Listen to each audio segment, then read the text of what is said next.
Hey guys, it's Shauna. I wanted to have a little bit of fun today, so I hope you are ready to have fun with me today. Shauna, the tax goddess here, happy to be with you. As you can tell from the title, this one might even be a little risque. Oh no. Here's the long story short, guys. Okay, there are multiple ways to write things off. And it always makes me smile because, we get these CPAs that come in and say, no, you can't do that. You can't do this. Listen, it's all about the story, and it's about why, and it's about how do you make something ordinary, necessary, and reasonable for your business. Okay.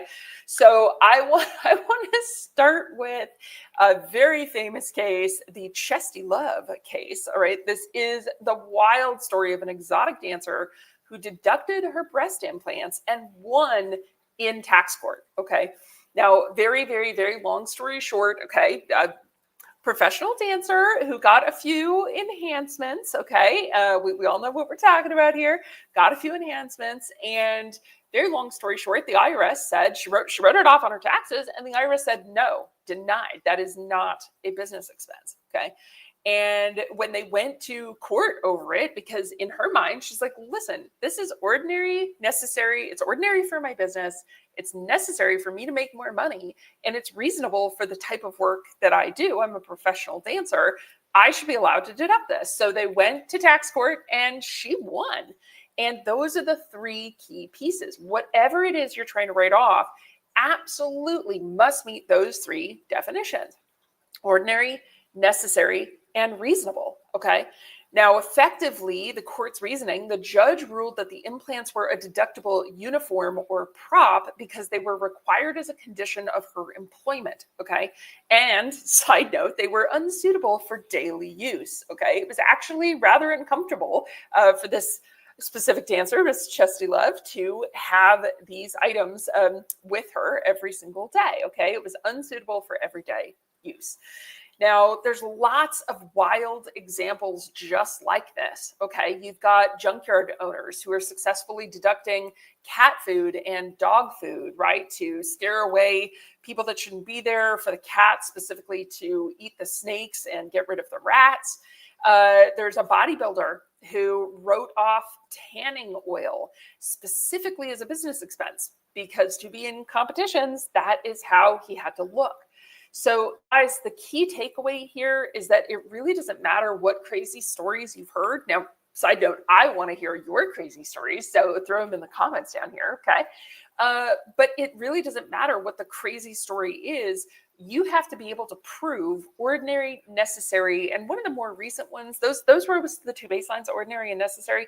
The most current one that came up was reasonable. Okay, so I always use the story from the standpoint of you can't buy a golden toilet when a porcelain one will do just fine. So I hope you guys are enjoying something a little more fun from the standpoint of it is Friday, it is the weekend. I am actually not going to be filming for the next 2 weeks. I am out and about, not filming for the next 2 weeks. So if you guys are looking for tax strategies, side note, I think I told you guys this, but they're starting to close. Okay. If you're looking July 1st is the cutoff for a huge option tax strategy for 2024. July 1st, 2025 is the cutoff for 2024. So if you've got a business and you're looking for a $200,000, $300,000, $400,000 write-off, call the team like now, okay? Get an appointment immediately because 7/1 is the cutoff for a retroactive huge tax strategy, but you got to make moves, okay? Now, these kinds of strategies, these kinds of things that we teach our clients, that we show you how to do, that we help work with you in your custom business, that ordinary, necessary, and reasonable, okay? This is not a set it and forget it, okay? As your business grows, as your needs change, your tax strategy also has to evolve. So it's critical that when you're looking at writing off some enhancements or some tanning oil or your dog, okay, you need to be very specific, and you really need to be working with a tax strategist who understands your industry, understands what you do, understands your goals, your hopes, your dreams. Like why are we pushing tax strategy and tax minimization? Cash tends to help people reach their goals. So how much cash do you need? How much do you want? How aggressive do you want to be? How much work are you willing to put into tax strategies? Okay.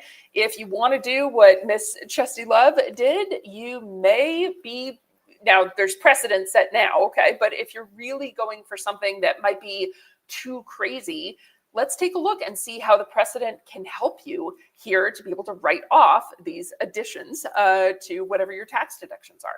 All right. Now, if you're here to create your custom $1 million tax blueprint, reach out to the team, taxgoddess.com. Okay. This is what we do.